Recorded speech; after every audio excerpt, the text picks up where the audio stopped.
You are all in your comfort zone. Right here, right now. You are all in your comfort zone.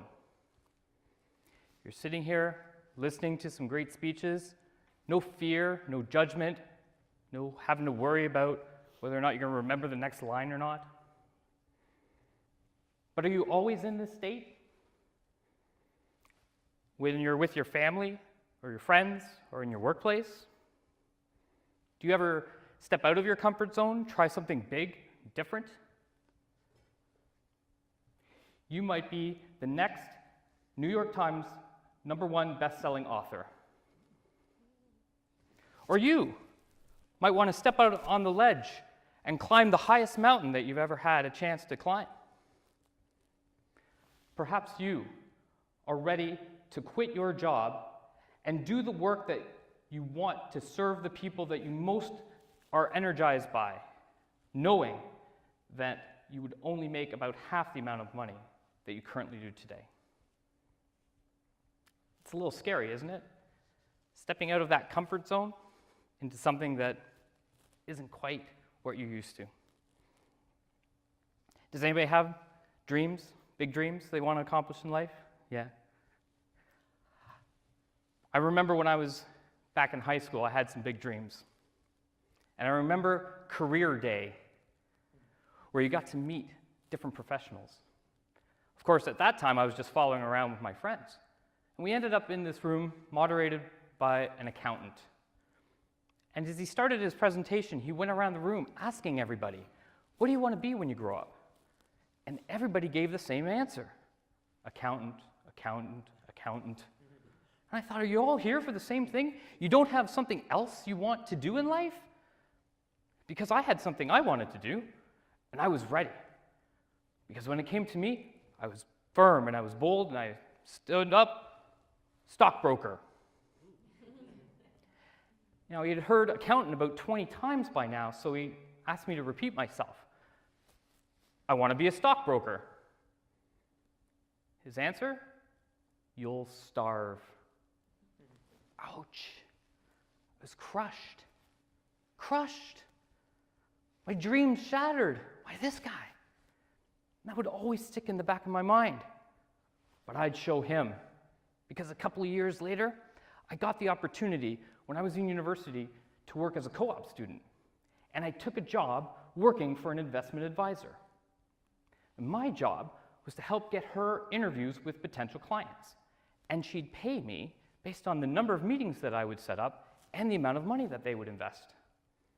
I made $500 total. $500 in 16 weeks. I was starving. Maybe if that accountant had told me, you know, you're going to be rich beyond your wildest imagination and your friends will be envious of you all your life, maybe my mindset would have been a little bit different. Or maybe if I had applied what I would learn later on as the FIRE principles, that would have changed the way I looked at that job. Now, about 12 years ago, I had another big dream, big opportunity. I had just finished my first marathon. And my friends that I was training with would tell me, you know, finishing a marathon is a big deal. And your life is going to totally change. You're going to feel so different. But when I crossed the finish line, the only thing I felt was hungry. It was a long race. And I got talking with my friends afterwards, and I thought, you know, there's something more that we can do. This is, you know, it's great that we run, but there's something more out there that we would want to get involved with. And when we threw around the ideas, we got the greatest idea. Ironman. The Ironman triathlon. If you're not familiar with it, it's a 3.8-kilometer swim, followed by a 180-kilometer bike ride, finishing up with a 42.2-kilometer marathon run, all in the same day. Now, there's a couple things you need to understand about me. I was a competitive swimmer when I was growing up. So the swimming part, even though I hadn't been in the water for about 10 years, wouldn't be a problem to be training. And the running? Well, I had just finished a marathon, so I knew I could get through the run. But the bike, talk about stepping out of your comfort zone. There were two problems I had with the bike. Number one, I didn't own a bike. And number two, when I did own a bike in my past, I hated biking. I still remember having a bike when I was in high school. I was going to use it to get back and forth from my summer job. And then the second week that I owned it, I got a flat tire and never rode the bike again. So now I'm going to step out of that comfort zone and figure out how to buy a bike and ride it 180 kilometers in a race. And I didn't go to my family to get advice on this because they really weren't that athletic and they weren't the right people. And thinking back to that high school example, it probably wasn't right to ask an accountant about being an investment advisor. But I went to the people that had done the race before, who had been in that situation before. And they taught me about how to get ready for not just the bike, but the entire race. And they were helpful to take the fear out of me because I was scared about how I was going to get this done. And they showed me how to, train and properly execute on all of the aspects of the race.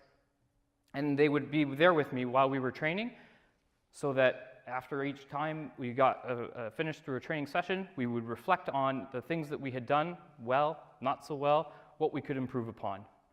And we'd educate ourselves on the other aspects of the training from books and other triathletes. And leading up to race day, we had been putting in anywhere from 12 to 20 hours a week on top of the full-time job and the other obligations in our life. But when we got to race day, we were ready.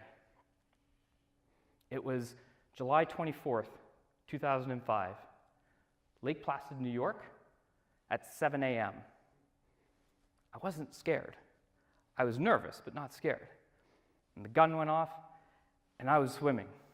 And when I finished swimming, I was able to get off of that bike, knowing I had trained and been ready for it, and got through the bike portion. And when I finished the bike, got off and started doing my run. And it was a slow run, but I was able to get through it. And at 10:01 p.m., 15 hours after I had started the race, I was coming up to the last 100 meters to the finish line. And the crowd's going wild, and U2's Where the Streets Have No Name is playing in the background. And that's when they called it out. Tim Barnaby, you are an Ironman. And it's the greatest feeling that I've ever had, because I was able to step out of my comfort zone.